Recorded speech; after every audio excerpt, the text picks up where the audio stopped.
In the heart of Oheze, where vibrant villages hum with life and ancient tradition echoed through generations, lived three sisters, Afugo, Kembili, and Olamma. Olamma is the adopted youngest sister who is talented. She loves to dance and can dance very well. The annual village dance competition reaches its climax. Afugo, Kembili, and Olamma gracefully compete with other young women. Olamma, with her natural rhythm and captivating moments, steals the heart of the judges and the crowd. She is declared the winner. Afugo said to herself, they always told stories of the dance competition between Oheze and Ozama. The winner becomes their princess. I practiced tirelessly, but Olamma, the outsider, won. Inside their hut, Afugo persists restlessly. She said to Kembili, Princess of Ozama, an outsider, they must be desperate. Kembili said to her, don't be like this, Afugo. Olama deserves it. Remember, she dances like the wind itself. Afugo replied to her, deserve it? They will probably lock her in some dirty palace and make her forget all about us. Olama, the girl with no past, a burden on our family, suddenly becomes a princess. It won't stand.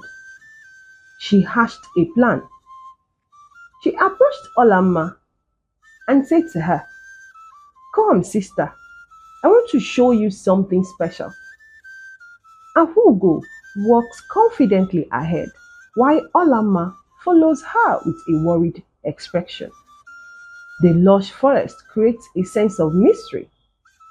Where are we going? Olama asked Afugo. She said to herself, the forest held secrets, secrets I could twist to my advantage. Afugo finally replied Olama, this is a place of good fortune, Olama.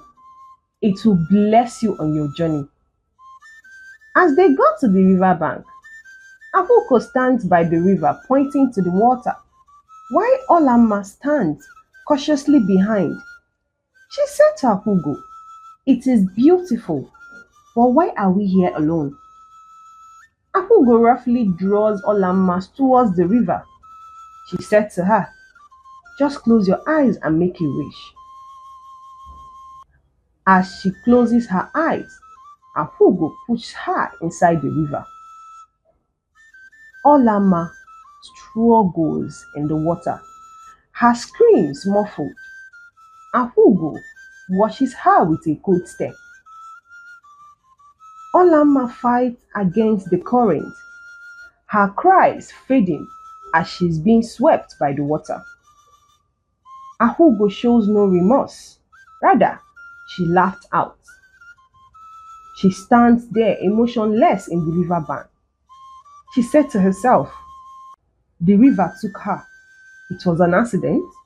Of course, a tragic accident that will pave way for my destiny. Back at the hut, Afugo sobs while Kembili comforts her. Villagers also gather. Their faces ached with concern. She said with fake tears, Olama slipped inside the river. I couldn't save her. Kembili, with her face in disbelief, asked her, what happened? She replied, we were by the river bank. Before I knew it, she's gone. Afugo put her face in Kembili's shoulder, tears streaming down her face. Kembili looks pale and horrified. The villagers murmur amongst themselves. Afugo said to herself, Olamma, bless her kind heart, believed my life. Now, only one sister stood between me and the crown. Days later, Afugo and Kembili embarked on the journey to Ozama. Afugo claiming to be the winner of the dance competition. Kimberly, still mourns from the loss of her sister, remains silent. Reaching Ozama was only the beginning. She had to convince them she was the chosen one. At the grand entrance of the Ozama Palace, King Udeze, a regal figure, welcomes Ahugo and her sister. King Udeze receives Akugo with kindness, impressed by her supposed dance skill. Kimberly, introduced as Ahugo's maiden. She remained quiet. Kimberly's sadness, a stark contrast to Ahugo's fake enthusiasm. The king was generous, but his sons, they saw through Ahugo's act. Prince Chibike, the elder son, observes Ahugo with a thoughtful gaze. He approached Ahugo and said to her, "Your dance was captivating, but something feels off." "Off? What do you mean, Your Highness?" Prince Chibike leans against a pillar, his eyes narrowed in suspicion. Ahugo avoids his gaze. Meanwhile, Prince Emeka, the younger prince, whispered to Kimberly, "You seem sad. Is everything alright?" Kimberly replied him with sad emotion. "My sister, she's gone." "Gone? But the princess." Kimberly cut him short and said, "It is a long story, Your Highness." The princes were observant. Prince Chibike's suspicion was a thorn in Afugo's side, but Prince Emeka's kindness towards Kimberly worried Afugo even more. Few weeks later, Kimberly sits by a tree, tears falling freely. Prince Emeka joins her, offering a comforting present. Kimberly confides in Prince Emeka, revealing Afugo's lie and Olama's tragic fate. Prince Emeka listens intently, his playful demeanor replaced with a mixture of shock and anger. He said to Kimberly, "That's horrific. Kimberly, how could she?" "I don't know, Prince Emeka, but I miss Olama so much. She deserves to be here, not me." Prince Emeka placed a hand on her shoulder and said to her, "You deserve to be here too, Kimberly. You're kind, strong, and Olama wouldn't want you to be miserable." Their faces close as he offers a comforting word.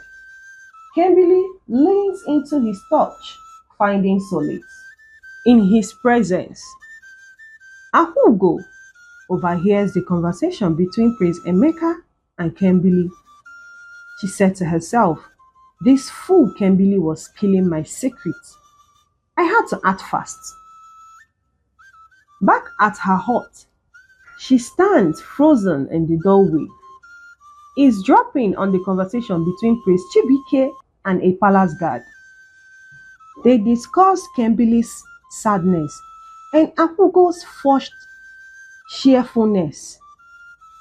Prince Chibike said to the palace guard, "Something isn't right. I need you to investigate further." Ahugo became afraid that everyone is now suspicious of her. She decided to confess to her sister, thinking her sister would be by her side and help her. She approached Kimberly at the palace garden. She kneels before her, weeping. She breaks down, confessing her devious plan, Olama's tragic demise. Kimberly listens in disbelief and horror. Ahugo continued, "I wanted the crown. I wanted to become the princess. I was jealous. Forgive me." Ahugo collapsed on the ground, tears streaming down her face. Kimberly kneels beside her. her face a mixture of anger and sadness. She said to Afugo, "How could you? How could you do this? Olamma was our sister, even though she was adopted. But we all grew up together. How could you do this, Afugo, just because of greed?" Kimberly stood up and walked away from her. Prince Emeka paces back and front in his chamber, troubled by Kimberly's accusation against Afugo. He clutches his head in contemplation and decided to tell his father. The next day, King Udeze summons Afugo and Kimberly. He asked Afugo to demonstrate her dance skill, a subtle test to confirm her identity. Afugo panicked, her practiced move lacking the effortless grace of the true winner. Afugo stumbles through a dance routine, her movements awkward and unconvincing. King Udeze watches with discerning eye. The dance Afugo couldn't replicate Olama's natural talent. She panicked. Kimberly now came forward, having composed herself, recounted Afugo's confession to her, to King Udeze. Afugo, pale and defeated, hangs her head in shame. Kimberly continued, "Your Majesty, Afugo, she lied about winning the dance competition. It was Olama, my sister." Afugo pushed her into the water. King Udeze shouted at Afugo, "Is this true?" She replied him, "Yes, your Majesty. I was consumed by envy." Prince Chibike said, "We knew something was not quite right, your Majesty." Afugo's lack of dance skill and Kimberly's constant sadness. King Udeze said to Afugo, "You have committed a grave sin, taking a life and stealing another one's destiny. I regret it. Please forgive me." Afugo cried. King Udeze said to her, "Justice must be served, a life for a life." In Kimberly's chamber, she grieves for Olama, the weight of the revelation settling on her shoulders. Prince Emeka enters, his expression filled with empathy. He said to Kimberly, "I am so sorry for your loss." "Thank you, Prince Emeka. It is hard to believe Olama is gone, and everything Afugo did." Prince Emeka said to her, "You are strong, Kimberly.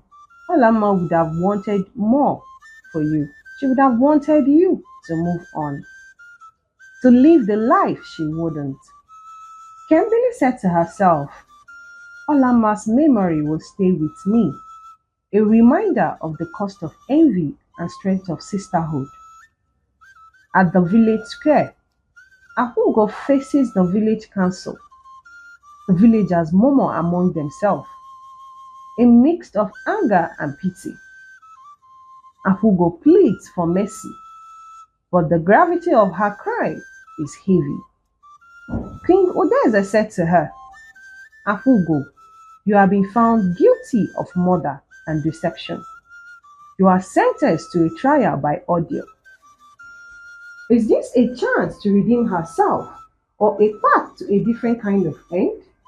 Let's find out.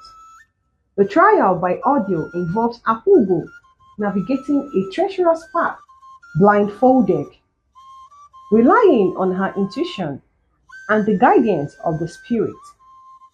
The villagers watch, unsure of the outcome. Will the spirit guide Afugo, or will she succumb to the consequences of her action? Afugo, nearing the end of the trial, hears a faint splashing sound. She takes a tentative step forward, and loses her footing, drops straight down into the very same river that claimed Olama's life. Prince Chibike dives into the water immediately without hesitation, followed by a few strong swimmers. Time sketches into an agonizing wait. Finally, Prince Chibike resurfaces, dragging an unconscious Apugo back to the shore. King Odeze, with urgency, said, "Tend to her quickly." Despite their efforts, Apugo drowned. She didn't recover. The weight of her actions and the similarity of Olama's demise proved too much for her to bear. She dies, leaving a sense of dark closure. Kimberly and Prince Emeka stand outside the tent, their head bowed in grief. Apugo's death wasn't a victory, but a tragic consequences. It wouldn't erase the pain she caused. A beautiful headstone marks the spot where Olama fell. Kimberly stands before it, tears streaming down her face. She lays a single white flower on the grave, whispering a final goodbye. Olama, my sister, your kind heart lives on. I will honor your memory and live a life worthy of your sacrifice. Back at the palace, King Udeze offered Kimberly the crown to be Prince Emeka's bride, acknowledging her bravery and honesty. Kimberly hesitates, overwhelmed by the burden and grief. Prince Emeka said to her, "You'll be a wonderful princess and wife." Prince Chibike was married to another maiden. A new chapter unfolded, a life intertwined with grief, but also with hope and the change to create a legacy worth of Olama's spirit. Envy can lead down a destructive path. Apugo's envy of Olama consumed her and untimely led to tragic ending for the both of them. Sisterhood is precious. Kimberly's loyalty and love for Olama shine through, even in the face of Apugo's betrayal. Grief doesn't erase the good. Though the story deals with loss, but Olama's kindness and Kimberly's strength lives on. If you enjoyed the story and you want more like this, be sure to subscribe to my channel. If you like the story, please give it a thumbs up. Don't forget to share this story with your loved ones and family who love epic tales. Bye!